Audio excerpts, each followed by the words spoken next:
மத்தேயு எழுதின சுவிசேஷம் 14ஆம் அதிகாரம் 24வது வசனம். மத்தேயு 14:24. அதற்குள்ளாக படகு நடுக்கடலிலே சேர்ந்து எதிர்காற்றிருந்தபடியால் அலைகளினால் அலைவுபட்டது. நடுக்கடல்ல சேர்ந்து எதிர்காற்று இருந்தபடியினால் படகு கடலின் அலைகளில் சிக்கி கொண்டது. இயேசு கிறிஸ்து சீஷர்களை தமக்கு முன்பாக அக்கறைக்கு செல்லும்படியாக அவர்களை துரிதப்படுத்துகிறார். ஸ்தோத்திரம். அவங்கள முன்னால் அனுப்பிட்டு இயேசு கிறிஸ்து இவர்களுக்கு பின்பாக அவர் மலையில் போய் ஜெபம் பண்ணி ஜெபத்தை முடித்து விட்டு இயேசு கிறிஸ்து இந்த படகிலே சென்ற சீஷர்களை சந்திக்க வருகிறார். சீஷர்கள் அவர்கள் 4ஆம் ஜாமத்தில் இயேசுவை கடல் மேல் நடந்து வருகிறவராக தரிசித்தார்கள். படகிலே பிரச்சனை, படகில் ஏற்பட்ட பிரச்சனை. படகு நம்முடைய விசுவாச வாழ்க்கையை காண்பிக்கிறது. இந்த விசுவாச வாழ்க்கையை உடைப்பதற்கு தான் சத்ரு பல விதங்களில் போராடுகிறான். எதை டச் பண்ணுவான்னா உங்கள் ஃபெய்த்தை தான் டச் பண்ணுவான். வர்ற பிரச்சனை, வர்ற போராட்டம், வர்ற கஷ்டங்கள் இதெல்லாமே உங்கள் விசுவாசத்துக்கு எதிரான போராட்டங்கள். நீங்கள் இயேசுவின் மேல் வைத்திருக்கிற விசுவாசத்தை அசைப்பதற்கான போராட்டங்கள். அவர்கள் பிரச்சனைகளுக்குள் சிக்கி கொண்ட போது வெளியே வருவதற்கு அவர்களால் கூடாமல் போனது. வெளியே வர அவர்களால் முடியவில்லை. ஸ்தோத்திரம். படகு அப்படியே கவிழ்ந்து போகக்கூடிய நிலையில் காற்று பலமாய் அடிக்கிறது. ஸ்தோத்திரம். காற்று பலமாய் அடிக்கிறது. அப்படிப்பட்ட சூழ்நிலையில் ஆண்டவராகிய இயேசு கிறிஸ்து அந்த 4ஆம் ஜாமத்தில் அவர்களை தேடி வருகிறார். பிரச்சனை ஆரம்பித்தவுடன் உதவி செய்ய வரல. பிரச்சனையில் சிக்கி தவித்து போராடி அவங்க விசுவாசம் எல்லாம் குறைந்து போகும்போதும் வரல. அவங்க உயிர் ஆபத்தான நிலையில் இருக்கும்போது கடைசி மணி நேரத்தில் இயேசு கிறிஸ்து கடல் மேல் நடந்து வருகிறார். ஏன் கடல் மேல் நடந்து வருகிறார்? எந்த கடல் படகை உடைக்கிறதோ, எந்த கடல் இவர்களை கொன்றுவிடும் என்று நினைத்தார்களோ, எந்த கடலில் அவர்கள் மரணிக்க போகிறோம் என்று அவர்கள் சிந்தித்தார்களோ, அந்த கடலுக்கு மேல் இயேசு நடந்து கொண்டிருக்கிறார். எந்த பிரச்சனை உங்களை அமிழ்த்துவிடும், இந்த போராட்டம் என்னை ஜெயித்துவிடும், இந்த கஷ்டத்தில் நான் மூழ்கி விடுவேன் என்று நினைக்கிறீர்களோ, அந்த போராட்டத்துக்கு மேல, அந்த கஷ்டத்துக்கு மேல ஒருவர் இருக்கிறார். அவர் கர்த்தராகிய இயேசு கிறிஸ்து. கடலை கண்டு எதை கண்டு பயந்தார்களோ அதற்கு மேலாக இயேசு நடந்து வருகிறார். நிற்கிறவராக அல்ல, நடக்கிறவராக. அப்படின்னா என்ன? இந்த பிரச்சனை ஒன்றும் செய்யாது. ஆமென். ஸ்தோத்திரம்.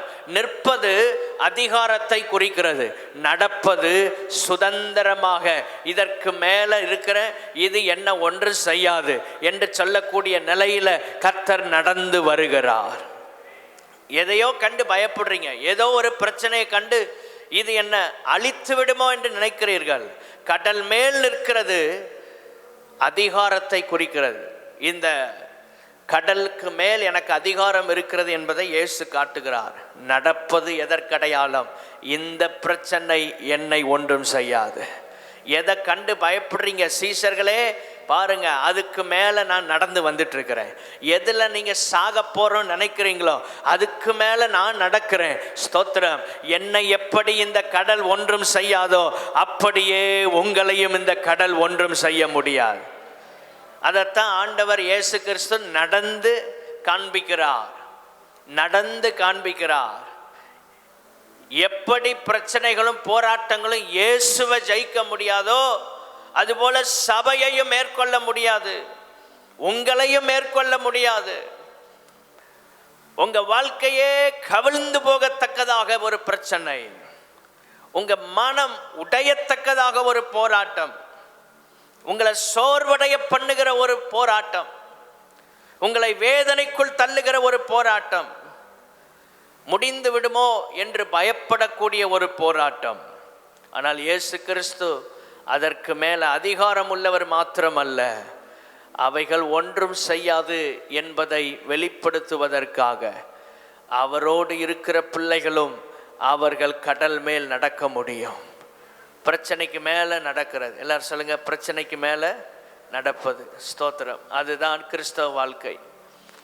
பிரச்சனைக்குள்ள இருப்பதல்ல. பிரச்சனைக்குள்ள இருந்த சீஷர்கள் என்ன நடந்தது? அவர்கள் பயந்து போனார்கள். 26ஆம் வசனம். ரெண்டாவது, கலக்கமடைந்தார்கள். ஸ்தோத்திரம். கலக்கமும் வருது, பயமும் வருது. ஏன்னா இயேசு வேற நடந்து வர்றாரு, ஏதோ ஒரு ஆவி வருதோ அப்படின்னு நினச்சாங்க. ஸ்தோத்திரம். நீங்கள் பிரச்சனைக்குள்ளே இருக்கும்போது சில நேரம் எதை பார்த்தாலும் உங்களுக்கு கலக்கமாக தான் இருக்கும்.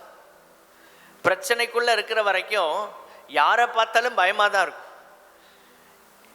இவங்க என்ன செஞ்சிருவாங்க, இவங்களால நமக்கு ஏதோ பிரச்சனை வருது, பாதிப்பு வருது, கலக்கம். பிரச்சனைக்குள்ளே இருக்கிற வரைக்கும் இந்த கலக்கம் உங்களுக்குள்ளே இருந்துகிட்டே தான் இருக்கும், பயம் உங்களுக்குள்ளே இருந்துகிட்டே தான் இருக்கும். ஸ்தோத்திரம். இயேசு கிறிஸ்து சொல்கிறாரு, அவங்க அலறுகிறாங்க பயத்தினால. ஐயோ, நம்ம ஏற்கனவே கடலில் விழுந்து சாக போகிறோம், இல்லை வேற ஒரு ஏதோ ஆவி வருது. இயேசு அவர்களை பார்த்து, திடன் கொள்ளுங்கள், நான் தான், பயப்படாதிருங்கள் என்று சொன்னார். ஆண்டவரே, நீரே ஆனால் நான் ஜலத்தின் மேல் நடந்து உம்மிடத்தில் வர கட்டளையிடும். அப்போ இயேசு கிறிஸ்து என்ன மாற்றத்தை கொடுக்கிறார்? இந்த மாற்றத்தை நோக்கிங்கிற தலைப்பில் 21 நாட்கள் ஜபிக்கிறோமே, இந்த 18வது நாள் கர்த்தர் என்ன சொல்றாருன்னா, பிரச்சனைக்குள்ளே இருக்கிறவர்களா இல்லை, நீங்கள் உங்களை கர்த்தர் மாற்றி இந்த ஜபத்துக்கு பிற்பாடு பிரச்சனைக்கு மேலே நடக்கிறவர்களாக கர்த்தர் மாற்ற போகிறார்.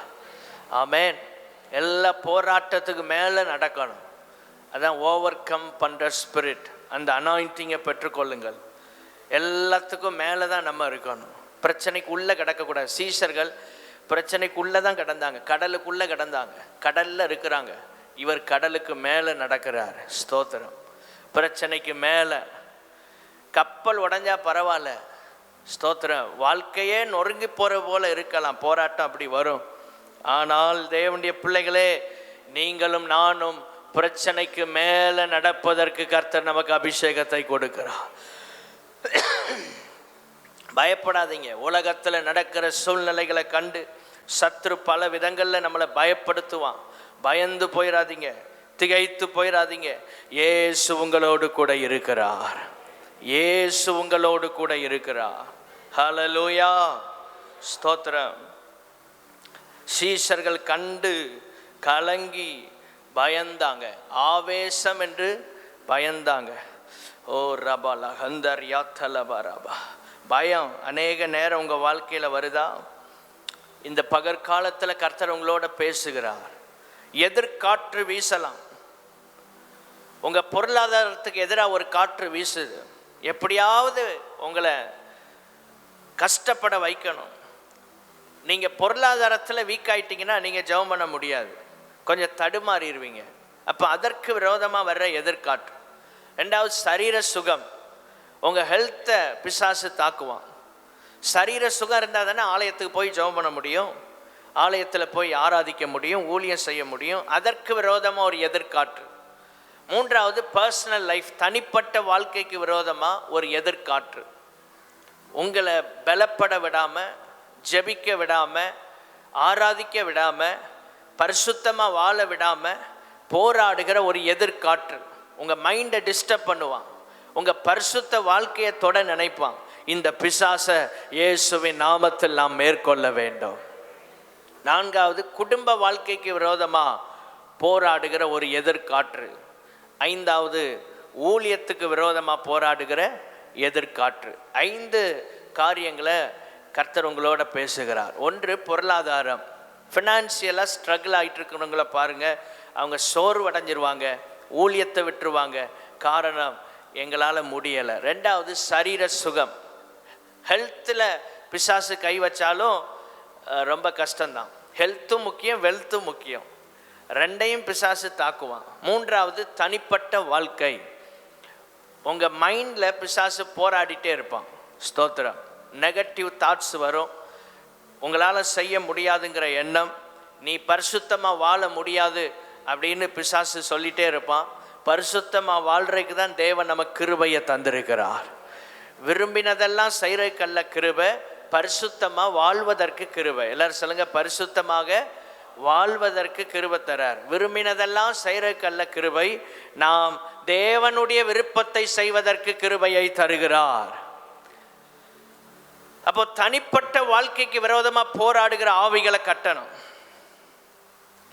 தனிப்பட்ட வாழ்க்கை, நம்ம லைஃபே போராட்டத்துக்குள்ளே போயிட்டு இருந்தா நீங்கள் எத்தனை பேருக்கு உதவி செய்ய முடியாது.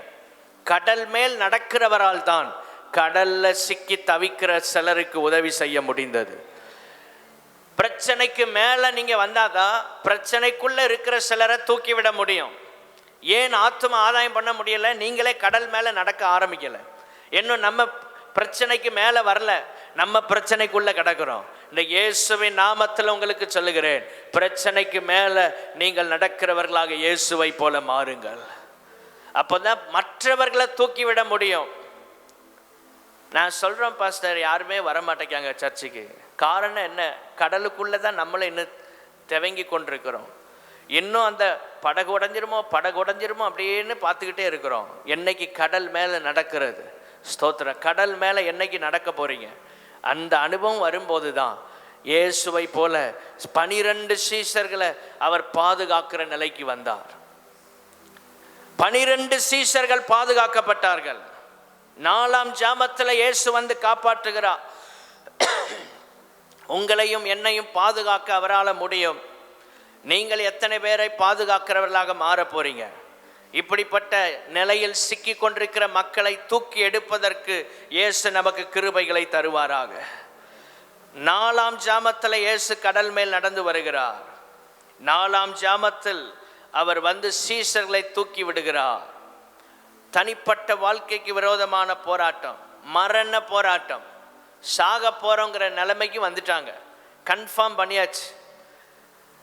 உயிலெல்லாம் எழுதி வைக்க முடியாது, ஏன்னா கடலோட போயிடும். ஏதாவது விரும்புகிறத கூட அவங்களால எங்கேயும் சொல்ல வாய்ப்பு இல்லை, ஏன்னா நடுக்கடலில் இருக்கிறாங்க. யாரும் அவங்க சத்தத்தை கேட்கறது கூட இல்லை.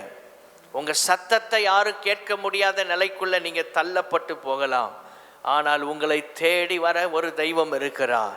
அவர் கடல் மேல் நடக்கிறவர். அவருக்கு படகு தேவையில்லை. உங்களுக்கு உதவி செய்யறதுக்கு ஆண்டவருக்கு ஒரு படகு தேவையில்லை. உங்களுக்கு உதவி செய்ய அவருக்கு ஒரு சோர்ஸே தேவையில்லை. ஒன்றுமில்லாமையிலிருந்து எல்லாவற்றையும் உருவாக்கின தேவன்.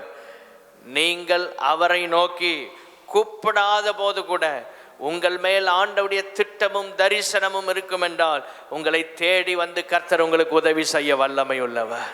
கைகளை உயர்த்தி அல்லேலூயா சொல்லலாமா? சீஷர்கள் ஜெபம் பண்ணவே இல்லை. இந்த இடத்துல ஜெபம் பண்ணதாக பைபிளில் சொல்லப்படலை.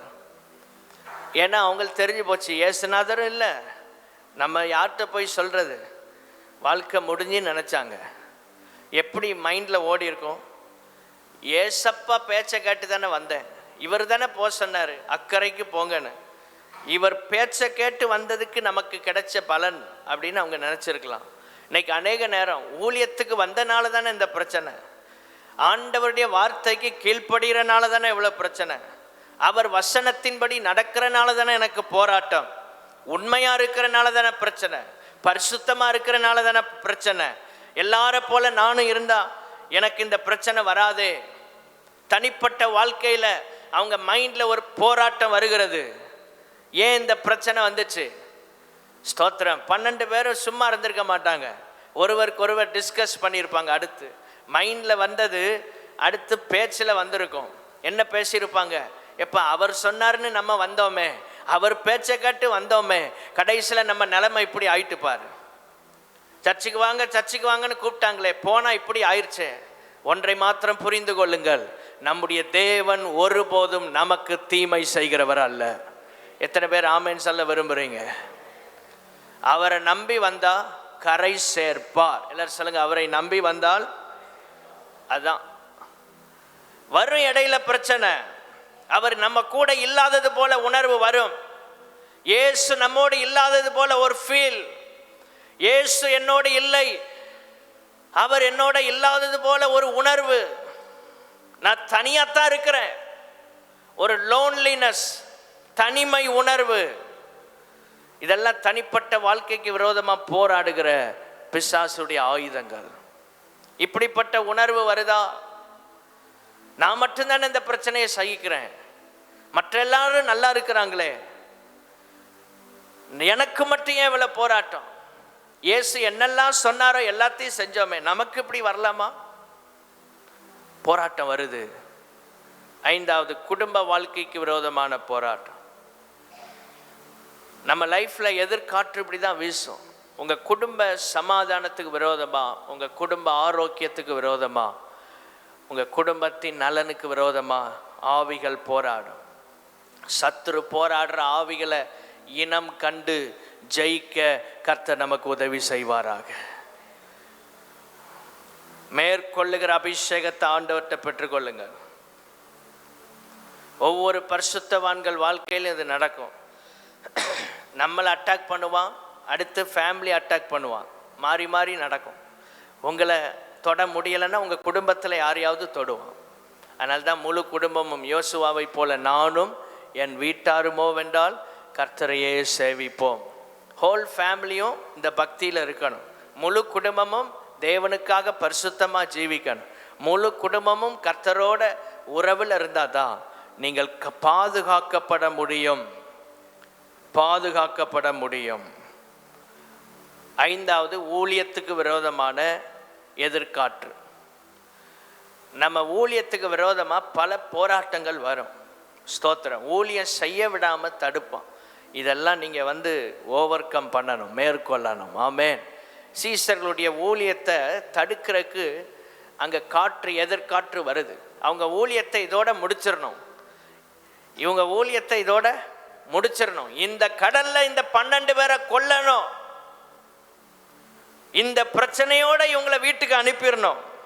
இதுக்கப்புறம் சர்ச்சில் ஊழியம் செய்யக்கூடாது, இதுக்கப்புறம் ஜபத்துக்கு வரக்கூடாது, இதுக்கப்புறம் ஆராதிக்க வரக்கூடாது.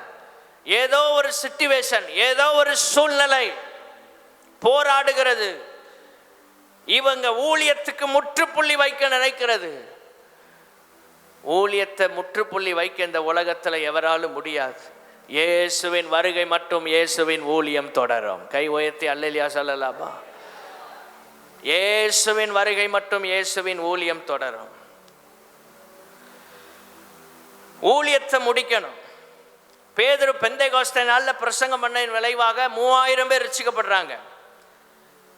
இவ்வளோ பெரிய திட்டத்தையும் தரிசனத்தையும் ஆண்டவர் வச்சிருக்கிறார் சீசர்களை கொண்டு.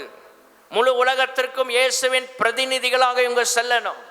ஒரு தோமா இந்தியாவுக்கு இந்தியர்களாகிய நாம் ரட்சிக்கப்பட இன்னைக்கு இவ்வளோ சபைகள் எழும்ப ஒரு தோமாவை கர்த்தர் பயன்படுத்த நினைக்கிறார். பிசாசு நினைக்கிறான், இந்த 4ஆம் ஜாமத்தில் இந்த இடத்துல உங்களை நான் எப்படியோ என்ன செய்ய போறேன், அழிக்க போகிறேன் என்று எதிர்காற்று வீசுகிறது. செங்கடல்ல பார்வோனையும் சேனையும் தேவன் அழித்தார். சீஷர்களை இந்த கடல், நடுக்கடல்ல சத்ரு அழிக்க பார்க்குறான். நடுக்கடல் நல்லா டிராவல் பண்ணி சிலர் நடு மையத்தில் என்ன செய்வாங்கன்னா கர்த்தரை விட்டு பின்வாங்கி போவாங்க. ஆரம்பத்தில் உறுதியாக இருப்பாங்க, ஆனால் நடுப்பகுதி, அதாவது எதிர்பாராத பகுதி, அந்த சென்டர் பாயிண்ட் வரும்போது யாருமே நினச்சி பார்க்க மாட்டோம், இவங்கெல்லாம் நல்லா பலப்பட்டாங்க அப்படின்னு சிலரை குறித்து நம்ம நினைக்கலாம். ஊழியத்தில் அந்த அனுபவத்தில் சொல்கிறேன், கொஞ்சம் நம்ம கேர் எடுக்கிறத கூட குறைச்சிருவோம் ஊழியக்காரங்க. ஏன் அப்படின்னா, இந்த விசுவாசி பலப்பட்டுருச்சு, இந்த விசுவாசி பலன் அடைஞ்சாச்சு, இந்த ஃபேமிலி நல்ல ஸ்ட்ரென்தன் ஆகிட்டாங்க, இவங்க இனி ரெகுலராக சர்ச்சுக்கு வந்துடுவாங்க, இவங்க ஊழியம் செஞ்சிருவாங்க, ரொம்ப அவங்கள குறித்து நம்ம கவனம் செலுத்த வேண்டியதில்லை. ஆரம்பத்தில் வாரம் வாரம் ஃபோன் பண்ணலாம், ஆரம்பத்தில் அடிக்கடி வீட்டுக்கு பலப்படுத்தி உற்சாகப்படுத்துவோம். ஆனால் நாள் ஆக ஆக ஸ்தோத்திரம் இவங்க மற்றவங்களுக்கு ஆசீர்வாதமாக மாறிட்டாங்க அப்படின்னு நினைக்கிற டைமில் நடு மையத்தில் சில நேரம் பிசாசு போராடுவான். நடுக்கடல் யாரும் நினைக்காத டைம். இவங்க இந்த டைமில் பின் வாங்குவாங்களா நினச்சே பார்த்துருக்க மாட்டோம். அப்படிப்பட்ட நேரத்தில் சத்ரு அவங்க ஊழியத்துக்கு விரோதமாக போராடும் போது அநேகருடைய ஊழியம் அதோடு நின்று போகிறது. காரணம் என்ன? அவர்கள் கடல் மேல் நடக்கிற தெய்வத்தை பார்க்கவில்லை. இன்னைக்கு நம்முடைய கண்கள் எதை பார்க்கணும்னா, கடலுக்குள்ள மூழ்கி போன பின்வாங்கி போனவங்கள அல்ல, கடல் மேல் நடக்கிற இயேசுவை பார்க்கணும். ஊழியத்தை வெற்றியோடு முடித்தவங்களை பார்க்கணும். ஊழியத்தில் தோற்று போனவங்களை பார்க்கக்கூடாது. ஊழியத்தில் பின்வாங்கி போனவங்களை பார்க்கக்கூடாது. ஊழியத்தில் வந்து பாதியில் ரிட்டன் ஆனவங்களை பார்க்கக்கூடாது. ஊழியத்தில் முன்னணியில் நிற்கிறவர்களை நாம் காண வேண்டும். ஊழியத்தில் கர்த்தருக்காக ஓடிக்கொண்டிருக்கிறவர்களை நாம் பார்க்க வேண்டும். அதனால தான் எபிரேயர் 12ஆம் அதிகாரம் 1 வசனத்தில் ஆவியானவர் வேதத்தில் விதமாய் சொல்லியிருக்கிறார். தோற்று போனவர்களை குறித்து ஆண்டவர் பேசல, வெற்றியோடு ஓட்டத்தை முடித்த அந்த விசுவாச வீரர்கள் பட்டியலில் உள்ளவர்களை குறித்து இயேசு விதமாய் சொல்லுகிறார். ஆகையால் மேகம் போன்ற இத்தனை திரளான சாட்சிகள் நம்மை சூழ்ந்து கொண்டிருக்க. இந்த சாட்சிகள் யார்? ஓட்டத்தை வெற்றியோடு முடித்தவர்கள். இந்த சாட்சிகள் யார்? விசுவாசத்தில் நிலைத்திருந்தவர்கள். இந்த சாட்சிகள் யார்? கடல் மேல் நடந்தவர்கள், பிரச்சனைகளை ஜெயித்தவர்கள், போராட்டத்தை ஜெயித்தவர்கள், கண்ணீரின் கடலிலே அவர்கள் அமிழ்ந்து போகாமல் எழுந்து வந்தவர்கள். ஆமென். மரண இருளின் பள்ளத்தாக்கில் நடக்கும் போது ஆண்டவருடைய ஒத்தாசையை பெற்றுக்கொண்டு அவரோடு கூட நடந்து ஜெயித்தவர்கள். அழுகையின் பள்ளத்தாக்கை உருவ நடந்தவர்கள். சோர்ந்து போனவர்கள் அல்ல, வெட்கப்பட்டு போனவர்கள் அல்ல, அவர்கள் எழும்பி நின்றவர்கள். அவர்களை குறித்து தான் இயேசு ஆவியானவர் சொல்லுகிறார், மேகம் போன்ற இத்தனை திரளான சாட்சிகள் நம்மை சூழ்ந்து கொண்டிருக்க. அப்படின்னா என்ன அர்த்தம்? ஊழியத்தில் ஜெயித்தவங்களை பாருங்க, சக்சஸ்ஃபுல்லாக முடித்தவங்களை பாருங்க. பாரமான யாவற்றையும், நம்மை சுற்றி நெருங்கி நிற்கிற பாவத்தையும் தள்ளிவிட்டு, எல்லாரும் சொல்லுங்க, விசுவாசத்தை துவக்குகிறவரும் முடிக்கிறவருமாகிய இயேசுவை நோக்கி. இந்த வார்த்தையை அழுத்தி சொல்லணும், அப்படியே வாயை மூடிட்டு இருக்க கூடாது. சொல்லுங்க, இயேசுவை நோக்கி நமக்கு நியமித்திருக்கிற ஓட்டத்திலே பொறுமையோடே ஓட கடவோம். எனக்கென்று ஒரு பாதை, ஒரு ரூட், ஒரு வே ஆண்டவர் போட்டிருக்கிறார். அதில் நான் பொறுமையோடு தான் ஓடணும். ஸ்தோத்திரம். பொறுமையோடு தான் ஓடணும். எதையுமே உடனே நினைக்கிற மாதிரி நடக்காது. ஒரு பெந்தேகோஸ்தே சபை, ஆனால் பாரம்பரியம் உள்ள ஒரு சர்ச். அதில் ஒரு போதகர் அவர் கொண்டு நியமித்தாங்க. ஒரு 100-150 பேர் இருக்கிற சபை. அப்போது அந்த சபையில் அவரை நியமித்த போது ஸ்தோத்திரம் என்ன நடந்துச்சுன்னா, அவர் வந்து ஊழியங்களை கொஞ்சம் டெவலப் பண்ணுறாரு. அப்போது அப்படி இடது பக்கமாக இருந்த பியானோ கீபோர்டை எடுத்து என்ன பண்ணுறாருன்னா வலது பக்கம் வச்சுட்டார். சர்ச் நடந்த சம்பவம் என்ன, இடது பக்கமாக இருந்த அந்த மியூசிக் டீம் எடுத்து வலது பக்கமாக வச்சுட்டார். 2 வாரத்தில் அந்த பாஸ்டரையே மாற்றிட்டாங்க சண்டை போட்டு. அதுக்கப்புறம் ஒரு ஊழியர் வர்றார். அவர் என்ன பண்ணுறாரு, இவங்க சொல்கிறாங்க என்ன செய்யக்கூடாது, எதையுமே அங்கங்கேருந்து நகட்டக்கூடாது, நீர் அப்படியே ஊழியம் செய்ய என்ன செய்யும். Right, okay. அவர் செய்கிறார். சபை வளருது. ஆனால் கொஞ்ச நாளில் அதே மாதிரி இடது பக்கத்துலேருந்து எல்லாம் வலது பக்கத்துக்கு வந்துருச்சு. ஆனால் பிரச்சனை இல்லை. பிரச்சனை இல்லை, யாருமே ஒன்றும் சொல்லலை. என்ன அப்படின்னா, 1 டைம் 1 inch. அவர் சொன்ன வார்த்தை, எல்லாரும் சொல்லுங்க, 1 டைம். ஒவ்வொரு இன்ச்சாக கொஞ்சம் கொஞ்சமாக நகட்டி கொண்டு வந்தாராம். முதல்ல அங்கே இருக்கிறத கொஞ்சம் இங்கே நகட்டியிருக்காரு. 1 வாரம். என்னடா கொஞ்சம் நகண்டிருக்க, சரி ஒன்றும் பிரச்சனை இல்லை. அடுத்த வாரம் இன்னும் கொஞ்சம் நகட்டி, இப்படியே நகட்டி நகட்டி கொஞ்சம் கொஞ்சமாக ஒவ்வொரு டைமும் ஒவ்வொரு இன்ச்சை அவர் ஸ்தோத்திரம் கொஞ்சம் மூவ் பண்ணி கடைசியில் முதல்ல எங்கே அவர் வச்சாரோ அங்கேயே கொண்டு வச்சிட்டார். பிரச்சனையே இல்லை. என்ன அப்படின்னா, எதையுமே சில நேரங்களில் நாம் நினைக்கிற பிரகாரம் உடனே நடக்காது, உடனே செய்ய முடியாது. ஊழியத்தில் இதை நான் கற்றுக்கொண்டபடி நான் சொல்லுகிறேன். நமக்கு ஆண்டவர் பெரிய தரிசனம் எல்லாம் கொடுத்திருந்தாலும் எல்லாவற்றையும் கொஞ்சம் கொஞ்சமாகத்தான் நாம் செய்ய முடியும். ஒரே நேரத்தில் எல்லாத்தையும் செஞ்சால் அதுக்கேற்றபடி மக்களுடைய மனநிலை விசாலமாக இருக்காது. அப்போது அதை புரிந்து கொள்வதற்கு ஏதுவாகவும் அமையாது. அப்போது 1 டைம் 1 இன்ச் அந்த பாஸ்டர் சொல்கிறார். ஏன் உங்களுக்கு மட்டும் பிரச்சனை வரல அப்படின்னா, நானும் அவர் செஞ்சதைத்தான் செஞ்சேன். ஆனால் ஒரே நிமிஷத்தில் அவர் செய்ததை நான் சில மாதங்களாக செய்தேங்கிறார். நான் சில மாதங்களாக செய்தேன். இப்போ எத்தனை பேருக்கு புரியுது? பொறுமையோட ஓட கடவோம். ஆமேன். இது ஊழியத்துக்கு விரோதமாக வர்ற எதிர்காற்றுக்கு நான் உங்களோட பேசிகிட்டு இருக்கிறேன். செய்ய போகிறது உண்மைதான், மாற்றத்தை கொண்டு வர போகிறது உண்மைதான். ஆனால் உடனே எதையும் செய்ய முடியாது. நமக்கு நியமித்திருக்கிற ஓட்டத்தில் கொஞ்சம் கொஞ்சமாக பொறுமையோட அணுவாகத்தான் ஒவ்வொன்றையும் நாம் செய்ய முடியும். அப்படி செய்வோம் என்றால் ஆமென் தேவனுடைய பிள்ளைகளே, வெற்றி நமக்கு நிச்சயம். கைகளை உயர்த்தி ஒரு அல்லேலூயா சொல்லலாமா? தேவனுடைய பிள்ளைகளே, ஆண்டவர் நம்மிடத்தில் அதைத்தான் எதிர்பார்க்கிறார். ஸ்தோத்திரம். எதையும் உடனே நம்ம சாதிக்கணும் இல்லை. எரிகோ கோட்டையை போய் நின்று உடனே 7 தரம் சுற்றி உடைங்கன்னு சொல்லலை. நீங்கள் ஆர்ப்பரிங்க கீழே விழுன்னு சொல்லலை. 7 நாள் டைம் எடுத்தார். 7 நாள் டைம் எடுக்கிறார்.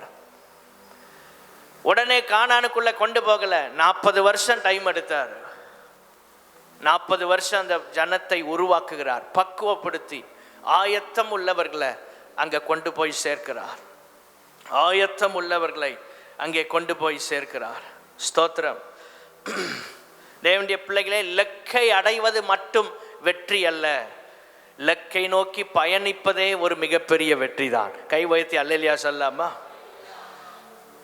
Success is a journey, not a destination. நம்ம லெக்கை அடைவது தான். உடனே எல்லாத்தையும் சாதிக்கணும். உடனே இந்த வருஷம் லெக்கை நம்ம கொடுத்தோம், தப்பு இல்லை, அதை அடையிறதுக்கு ஓடுறோம். ஆனால் ஸ்டெப் பை ஸ்டெப்பாக தான் மூவ் பண்ண முடியும். இந்த பயணத்தில் தான் இருக்கிறோம். இந்த பயணமே ஒரு வெற்றி தான். நீங்கள் இந்த பயணத்தை விட்டு வெளியே போகிறது தான் தோல்வி. ஆமென்.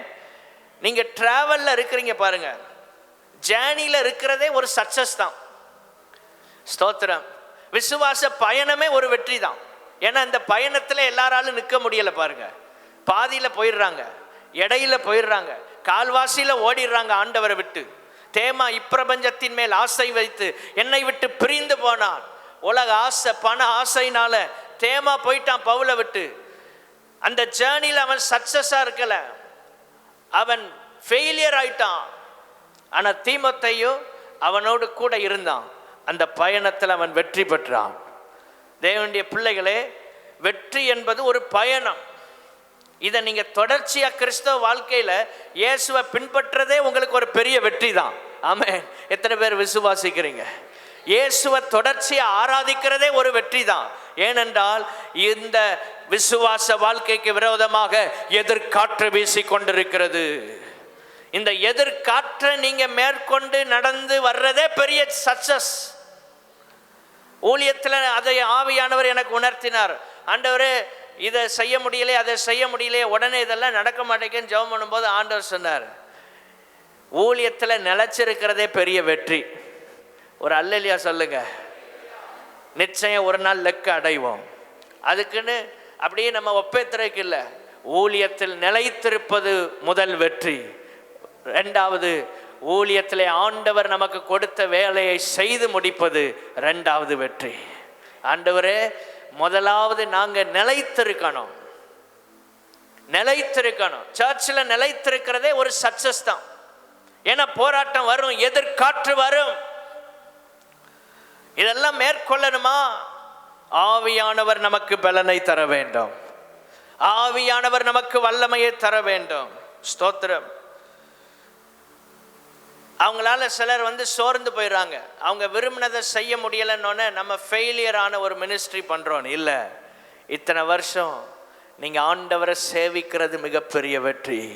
இத்தனை ஆண்டுகள் நீங்கள் இயேசுவுக்கு உண்மையாக இருப்பதே மிகப்பெரிய வெற்றி.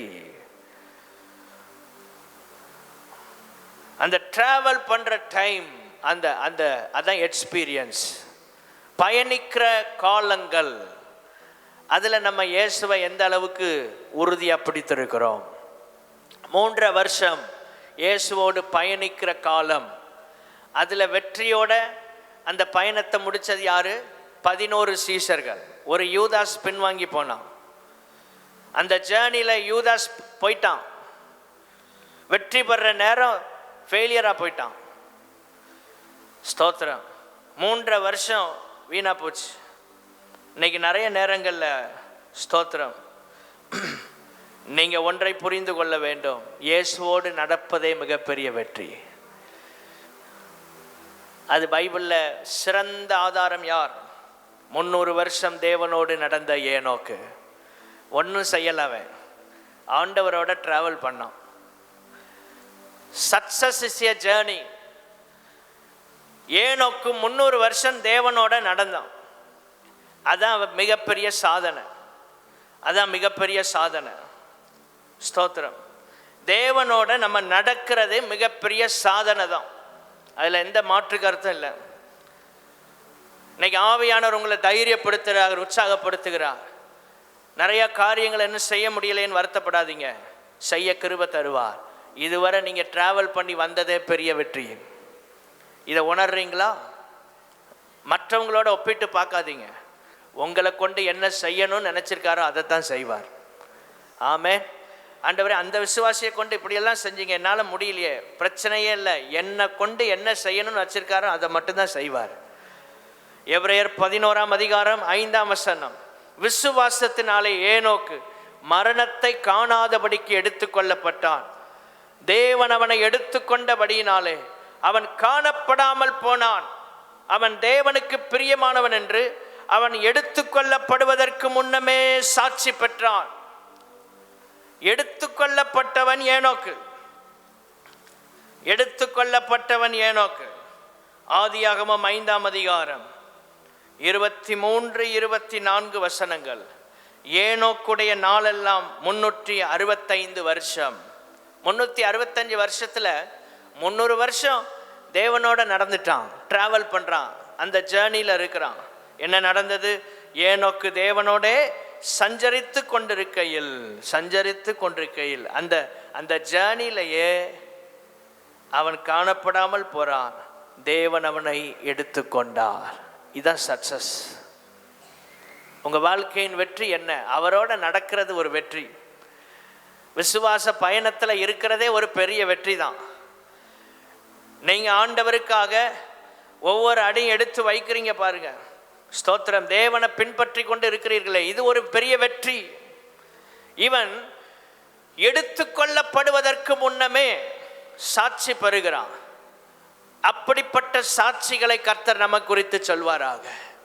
ஆண்டவரை, எங்கள் ஓட்டம் முடியும் போது மற்றவங்க எங்களை குறித்து சாட்சி கொடுக்கணும். நாங்கள் ஓடிக்கொண்டிருக்கும் போது நீர் எங்களை குறித்து சாட்சி கொடுக்கணும். ஆபேல் லைஃப்ல நடந்தது.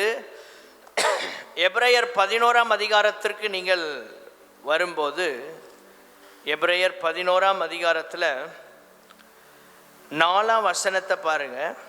ஸ்தோத்திரம். 4வது வசனம். ஆபேல் காயினுடைய பலியிலும், விசுவாசத்தினாலே ஆபேல் காயினுடைய பலியிலும் மேன்மையான பலியை தேவனுக்கு செலுத்தினான். அதனாலே அவன் நீதிமான் என்று சாட்சி பெற்றான். அவனுடைய காணிக்கைகளை குறித்து தேவனே சாட்சி கொடுத்தார். அவன் மரித்தும் இன்னும் பேசுகிறான். மரணத்துக்கு பிற்பாடு ஆண்டவர் கொடுக்கிற சாட்சி. அது 4ஆம் வசனத்தில் ஆபேல்.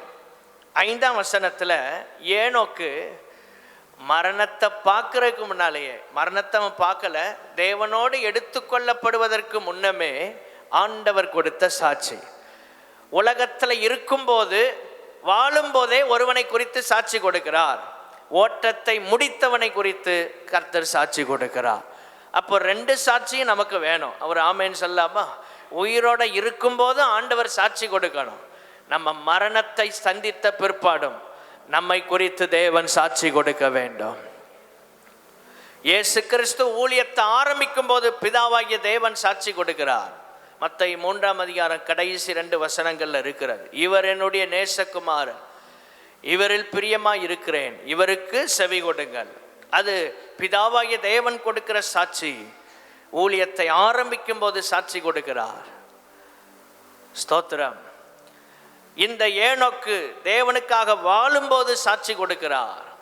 ஆபேல் தேவனுக்காக மேன்மையான பலியை செலுத்தி அவன் மரித்த போது சாட்சி கொடுக்கிறார். மரித்த பிற்பாடு சாட்சி கொடுக்கிறார். ஊழியத்தை துவங்கும் போது சாட்சி, தேவனுக்காக வாழும்போது ஒரு சாட்சி, ஓட்டத்தை முடித்த பிற்பாடு ஒரு சாட்சி. இந்த கிருபைகளை ஆண்டவர் நமக்கு தருவாராக. ஹல்லேலூயா. எவ்வளவு நல்ல தேவன் பாருங்கள், எவ்வளவு நல்ல தேவன். ஒன்றை புரிந்து கொள்ளுங்கள், நான் என்ன சாதித்தேன் இந்த சபைக்கு வந்து? இவ்வளவு காலம் இயேசுவை பின்பற்றுகிறது மிகப்பெரிய சாதனை. இவ்வளவு காலம் இயேசுவை ஆராதித்து நிலைத்திருந்து போராட்டத்திலும் கஷ்டத்திலும் ஆண்டவரை உறுதியாய் பற்றி கொண்டிருக்கிறீர்களே, இது மிகப்பெரிய வெற்றி. ஊழியத்தில் நிலைத்திருக்கிறது தான் பெரிய வெற்றி. ஊழியத்தில் நிலைத்திருக்கிறது தான் மிகப்பெரிய வெற்றி. கர்த்தர் இந்த அனுபவங்களை நமக்கு தருவாராக.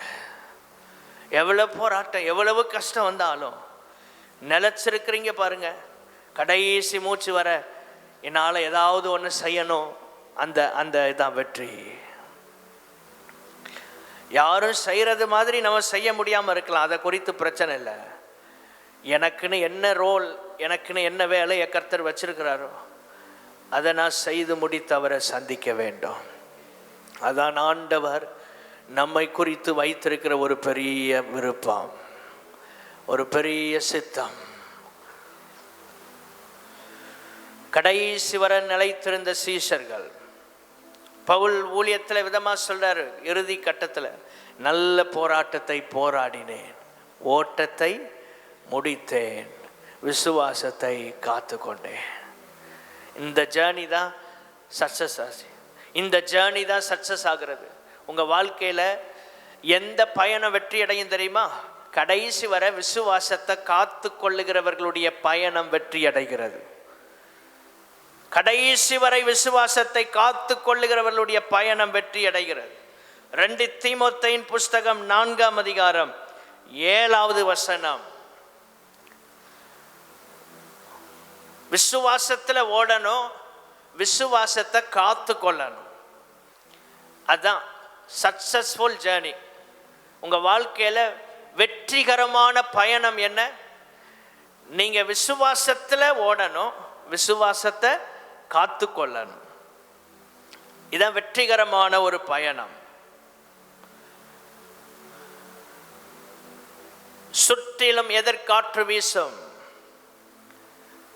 அக்கறைக்கு செல்வதற்கு வழி தெரியாது. சோதனைக்கு மேல சோதனை.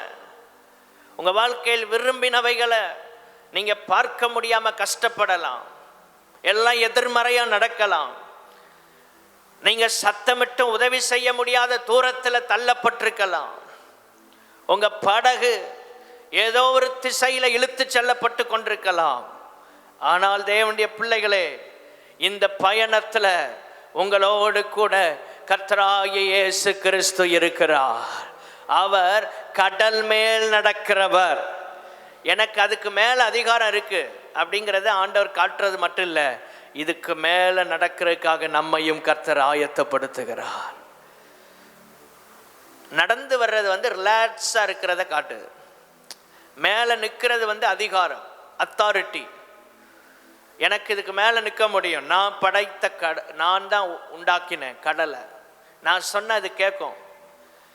2வது நடக்கிறாருன்னா அவர் கவலையே படலை இதை பற்றி. இந்த பிரச்சனை அவருக்கு லேசானது, இதுக்கு மேலே அவரால் நிற்க முடியுது. அவரை ஆராதிக்கிற நம்மாலும் நிற்க முடியும். எத்தனை பேர் விசுவாசிக்கிறீங்க? அதைத்தான் பேதுரு கேட்குறான். நீரை ஆனால் நானும் கடல் மேல் நடக்க எனக்கு கட்டளையிடும். நடந்தான், அலைய பார்த்தான், கீழே அமிழ்ந்தான், திரும்ப தூக்குறாரு. அற்ப விசுவாசியே, அற்ப விசுவாசியே. பிரச்சனைக்கு மேலே கீழே விழாமல் நடக்கணும்னா ஃபெய்த், விசுவாசம்.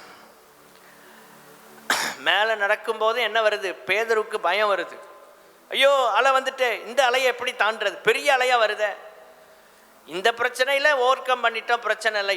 இது எவ்வளோ பெரிய பிரச்சனை, இதை எப்படி ஜெயிக்கிறேன்னு பார்த்தான், கீழே போயிட்டான். என்னைக்கு இதை எப்படி ஜெயிக்கிறதுன்னு யோசிக்கிறீங்களோ அன்னைக்கு கீழே போவீங்க. இதையும் மேற்கொள்ள முடியும். இதுவரை நடந்துட்டேன் கடல் மேலே, இன்னும் கொஞ்சம் தூரம் நடக்க முடியும்னு நீங்கள் விரும்பினா, விசுவாசித்தா எல்லா பிரச்சனைகளையும் மேற்கொள்ள உங்களால் முடியும். அல்லேலூயா. இது எப்படி முடியும்னா நடக்காது. முடியும், தேவனால எல்லாம் கூடும். இதுவரை நடந்திருக்கிறேனே, இத்தனை ஸ்டெப் வச்சாச்சு, இவ்வளவு ஸ்டெப்லையும் நான் கடலுக்குள்ள போகலன்னா இனி என்ன அலை வந்தாலும் நான் கடலுக்குள் போக மாட்டேன். ஏனென்றால் என்னை நான் ஆராதிக்கிற ஒரு தேவன் என்னோடு இருக்கிறார் என்கிற விசுவாசம். விசுவாசம், அந்த விசுவாசம் பயம் அறியாது. எல்லாரும் சொல்லுங்க, விசுவாசம் பயம் அறியாது. ஃபெய்த் இருந்தால் உங்களுக்கு ஃபியர் வராது, பயப்பட மாட்டீங்க. யார் பயப்படுவார்கள் என்றால் விசுவாசம் இல்லாதவர்கள் பயப்படுவார்கள். என்ன நடக்க போதோ, இத்தனை ஸ்டெப் வச்சும் பேதுருவுக்கு பயம் வந்துருச்சு. காரணம் என்ன? அலைகளை பார்க்கிறான். இந்த அலை பெருசா இருக்கு, இந்த பிரச்சனை ரொம்ப பெருசா இல்லப்பா இருக்கு. இத்தனை ஸ்டெப் வைக்கும் போது வராத அலைகள் எல்லாம் இப்போ வருது, இந்த ஸ்டெப்ல வந்துருச்சு. இத்தனை ஸ்டெப் வச்சோம், ஆனா இப்படி ஒரு பிரச்சனை வரல பாருங்க. என் வாழ்க்கையிலேயே, என் எக்ஸ்பீரியன்ஸ்ல இது பெரிய பிரச்சனை அப்படின்னு என்னைக்கு நினைக்கிறோமோ அன்றைக்கு நாம் விசுவாசத்தை விட்டு கீழே இறங்குவோம். பயம் வந்துடும், பயம் வந்துடும்.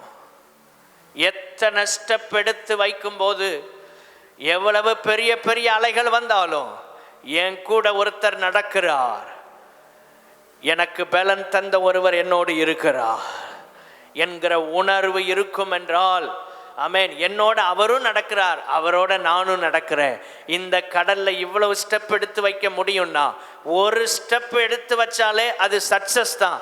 தேவனுடைய பிள்ளைகளே, ஒரு படி எடுத்து வைத்த கர்த்தர் உதவி செய்யும் போது மீதமுள்ள அக்கறை சேருகிற வரைக்கும் ஆண்டவரால் நம்மை கொண்டு போய் சேர்க்க முடியும். ஒன்றெண்டு படியிலேயே மூழ்காம நடக்கிறோம்னா, பேதுரு அந்த விசுவாசம் இல்லாம போச்சு. கடல் மேல நிற்கவே முடியாது.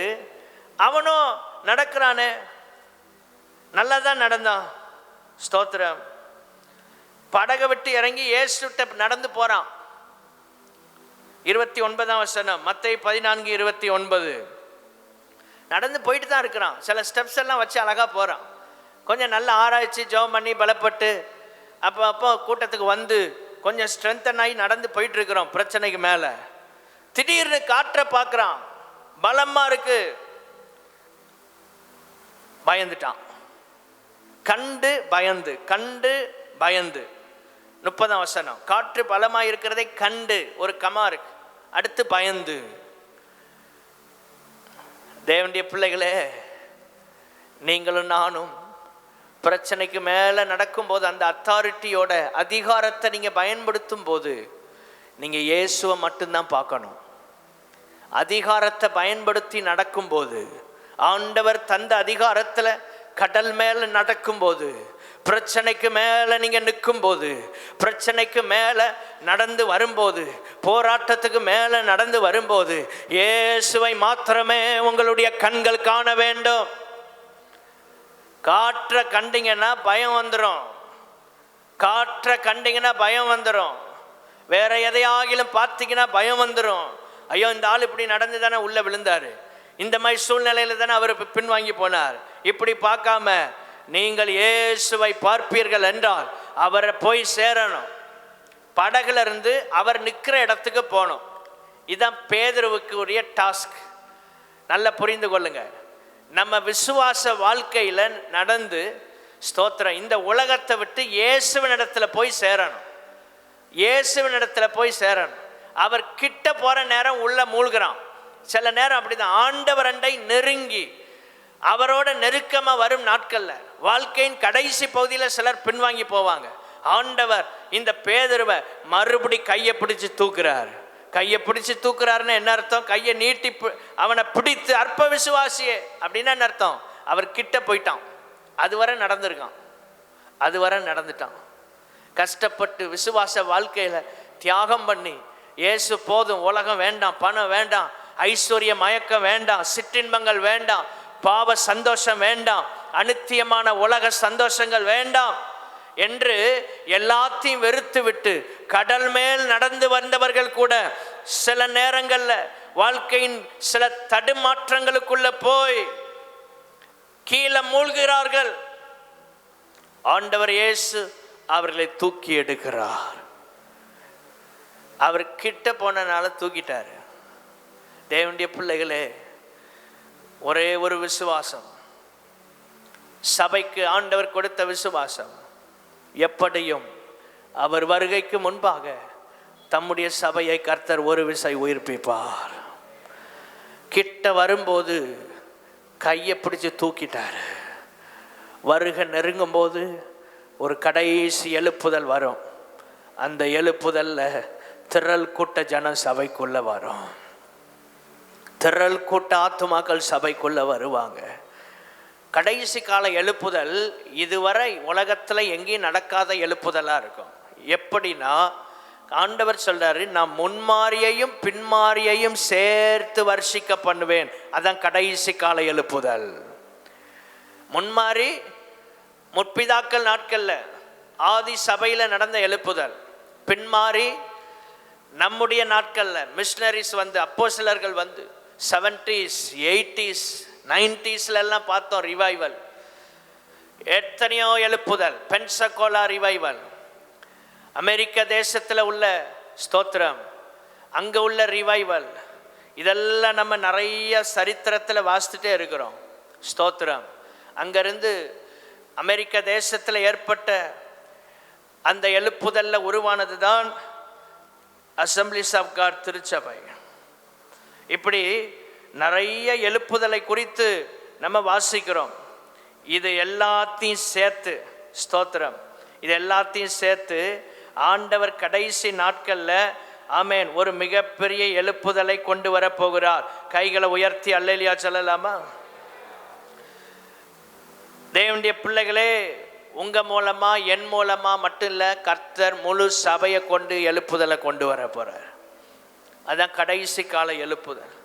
கிட்ட வரும்போது கையை பிடிச்சு தூக்கிட்டார். வருகை நெருங்கும் போது சபையின் கரத்தை ஆண்டவர் பிடித்து எழுப்புதலுக்கு நேராக தூக்கி விடுவார். கடைசி டெஸ்டினேஷன்ல நெருங்கும் போது கையை பிடிச்சு தூக்குறார். சபையை பார்த்து தூக்க போறார். அந்த ரிவைவல்ல ஆண்டவர் என்ன சொல்வார் தெரியுமா? அற்ப விசுவாசின்னு சொல்ல போறார். அப்போ எங்க ப்ராப்ளம், சபையில எங்க பிரச்சனைனா விசுவாச குறைவு. ஃபெய்த்ல நிற்க முடியல. விசுவாசத்தை விட்டு அநேகர் வலிவி போவார்கள். அநேகர் வலிவி போறாங்க. பின்மாற்றம் அடைகிற பார்ட் என்ன? எந்த பகுதியில் ஜனங்கள் தேவனை விட்டு விலகி போறாங்க? விசுவாசம் இல்லாமல் விலகி போகிறார்கள். ஆனால் தான் பைபிள்ல நிறைய விசுவாசத்தை குறித்து வருது. 1 தீமோத்தேயு 6 அதிகாரம் 10 வசனம், விசுவாசத்தை விட்டு வலுவி அப்படி சறுக்கிட்டு போறாங்க. விசுவாசத்தை விட்டு வழுகி போறாங்க. அவங்களுக்கு அவங்களே வேதனையை உண்டாக்கி உருவ குத்துறாங்க. கடைசி கால சபையில விசுவாச குறைவை நாம் பார்க்க முடியும். ஆனால் ஆண்டவர் தம்முடைய வருகைக்கு முன்பாக ஒரு சுத்திகரிப்பை கொடுத்து ஒரு எழுப்புதலை கர்த்தர் நிச்சயம் கொண்டு வருவார். அந்த எழுப்புதலுக்காகத்தான் இந்த ஜெபம். அந்த எழுப்புதலுக்காகத்தான் இந்த 21 நாட்கள் ஜெபம். ஆண்டவரே, ஏதோ ஒரு வழக்கத்தின்படி செய்கிற அனுபவத்திலே நாங்க போயிடக்கூடாது. ஒரு எழுப்புதலை நாங்கள் காண வாஞ்சிக்கிறோம் ஆண்டவரே. ஒரு இனம் புரியாத எழுப்புதல், இதுவரை கேள்விப்பட்டிராத ஒரு எழுப்புதல், அசுசா ஸ்ட்ரீட்ல அமெரிக்க ஐக்கிய தேசத்தில் நடந்த எழுப்புதல், இதெல்லாம் காட்டிலும் வரக்கூடிய நாட்கள்ல ஆண்டவர் முன்மாறியையும் பின்மாறியையும் சேர்த்து கொடுப்பார். அது கடைசி கால எழுப்புதல். ஆண்டவரே, இந்த எழுப்புதலுக்கு எங்களை ஆயத்தப்படுத்தும், இந்த எழுப்புதலுக்கு எங்களை ஆயத்தப்படுத்தும். ஒன்று இந்த உலகத்துக்குள்ள கொண்டு வரல, ஒன்றும் கொண்டு போக போறதில்லை. 1 தீமோத்தேயு 6:7 நமக்கு இருக்கிற ஒரே வாஞ்சை, எங்க சபை எழுப்புதலை பார்க்கணும். இந்த திருநெல்வேலி மாவட்டம், இந்த வண்ணார்பேட்டை எழுப்புதலை பார்க்கணும் ஆண்டவரே. அதற்காக நாங்கள் என்ன விலை கிரயம் என்றாலும் செலுத்த எங்களை கர்த்தர் ஆயத்தப்படுத்துவீராக. ஆமென். நீங்கள் உங்கள் குடும்பத்துக்காக, உங்களுக்காக இதெல்லாம் செய்கிறது நல்லது. ஆனால் ஆண்டவருக்காக ஒன்றை செஞ்சு பாருங்க, அதில் இருக்கிற சந்தோஷம் வேற எதுலையுமே இருக்கிறதில்ல. அதான் ஊழியம். இந்த ஆதி சபையின் எழுப்புதலை கெடுப்பதற்கு சீஷர்களை பிசாசு நடுக்கடல்ல அழிக்க பார்க்கிறான். நின்று வந்தவர் மட்டுமல்ல, நடந்து வந்தவர் இவர்களையும் நடக்க வைத்தார். நான் ஜெயிக்கிற மட்டும் இல்லை, நீங்களும் ஜெயிக்கணுங்கிறார். அதான் பேதுரு கடல்ல நடந்த அனுபவம். நான் பரிசுத்தமா இருக்கிறது மட்டும் இல்லை, நீங்களும் எனக்கேற்ற பரிசுத்தராக இருங்கள். நான் உண்மையா இருக்கிறது மட்டும் இல்லை, என் பிதாவின் வேலையை நான் உண்மையா செஞ்சு முடித்தது மட்டும் இல்லை, நீங்களும் உண்மையா செய்யுங்கிறாரு. என் கரத்தினால் நடக்கிற அற்புதங்கள் மாத்திரமல்ல, உங்க கரத்தினாலும் இதை விட பெரிய அற்புதம் நடக்கணும்னாரு இயேசு. எல்லாமே அவர் செய்வார்னு இல்லை, அவரை விட அவர் மாதிரி நம்ம செய்யணுங்கிறது அவருடைய விருப்பம். என்னை விசுவாசிக்கிறவன் நான் செய்த கிரியைகளையும் செய்வான், என்னிலும் பெரிதானதை செய்வான். யார்? அவரை விசுவாசிக்கிறவர்கள். கிறிஸ்தவ வாழ்க்கையின் அடிப்படையே விசுவாசம்தான். தேவன் ஒருவர் இருக்கிறார் என்பதை நாம் விசுவாசிக்கிறோம். அவரை கண்ணால பார்த்தா வந்தோம் இல்லையே, அதான் விசுவாசம். இன்னைக்கு இயேசுவை ஆராதிக்கிறோம், எப்படி? விசுவாசத்துல தான். அவரை நோக்கி ஜெபிக்கிறோம், அது விசுவாசத்துல தான். இந்த இயேசுவை பிரசங்கிக்கிறோம், எப்படி? விசுவாசத்துல தான். அற்புதங்கள் நடக்கிறது விசுவாசத்தினால தான். போய் மரிக்கிற தருவாயில் இருக்கிறவர்கள், வியாதியஸ்தர்கள், இவங்க மேலெல்லாம் கை வச்சு ஜெபம் பண்றோம். எதன் அடிப்படையில்? விசுவாசத்தின் அடிப்படையில் தான். எல்லாமே விசுவாசத்தில் தான் இயங்குகிறது. இந்த படகு விசுவாச படகு. இதை உடைக்கிறதுக்கு தான் பிசாசு போராடுவான். கேட்டுட்டு அப்படியே விட்டுட்டு போயிடாதீங்க. வாழ்க்கையில் எதிர்காற்று வரும்போது எதிர்த்து நின்று போராடி ஜெயிக்க கிருபை ஆண்டவர் தருவாராக. என்ன தடை வந்தாலும் ஓடி வந்துருங்க ஆண்டவர் சமூகத்துக்கு. எவ்வளோ போராட்டம் வந்தாலும் நில்லுங்க. எதிர்காற்று பயப்படுத்துது. எதிர்காற்று எதிர்காலத்திற்கான வாசலையை மூட பார்க்குது. அதுதான் எதிர்காற்று. உங்கள் ஃப்யூச்சர் டோரை க்ளோஸ் பண்ணுற மாதிரி நீங்கள் உணரலாம். இந்த எதிர்காற்று அப்படி எல்லாம் செய்யும்.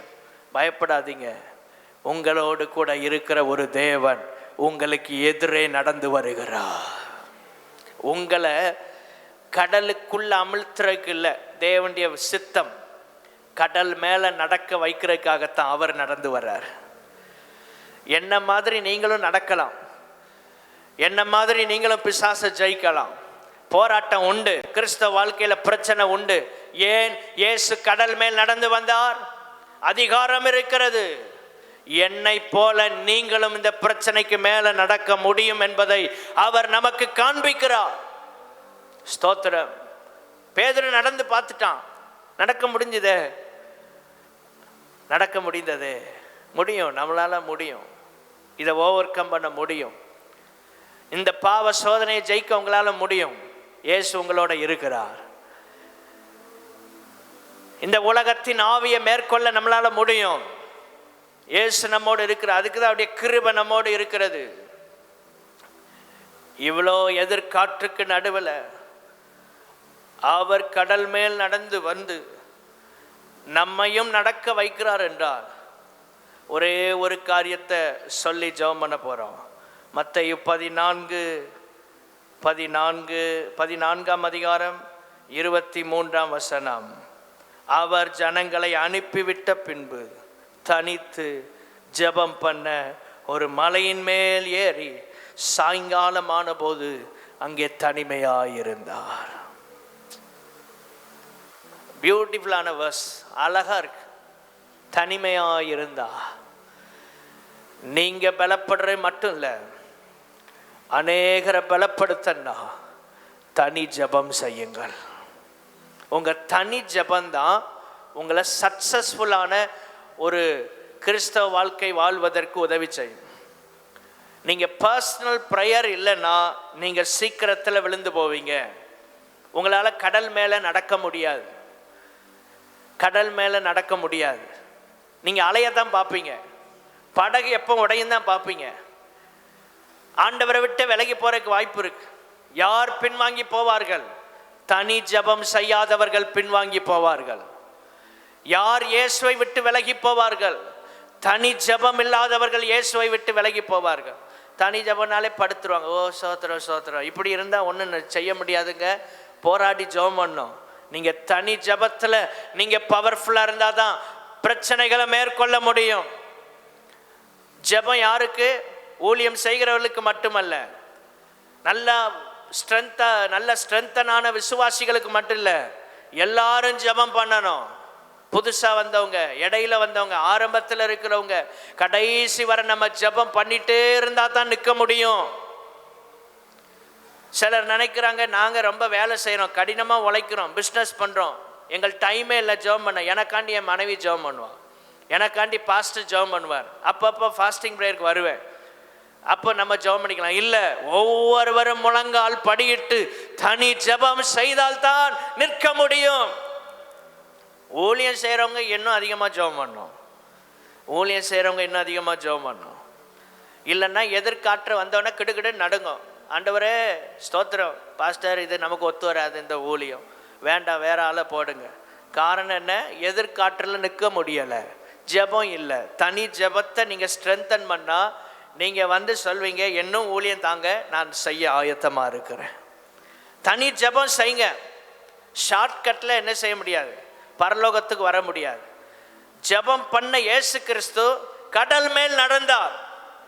ஜெபம் செய்த இயேசு கிறிஸ்து கடல் மேல் சீஷர்களை, பேதுருவை நடக்க வைத்தார். ஜெபம் செய்த இயேசு கிறிஸ்து சீஷர்களை தைரியப்படுத்தினார். எதிர்காற்றெல்லாம் அவரை ஒண்ணுமே செய்யல. பிரச்சனை எல்லாம் அப்படி தூசியா போயிடும். மலை போன்ற பிரச்சனை எல்லாம் ரொம்ப ஈஸியா இருக்கும். இது யாரால்? யாருக்கு? தனி ஜெபம் செய்கிறவர்களுக்கு.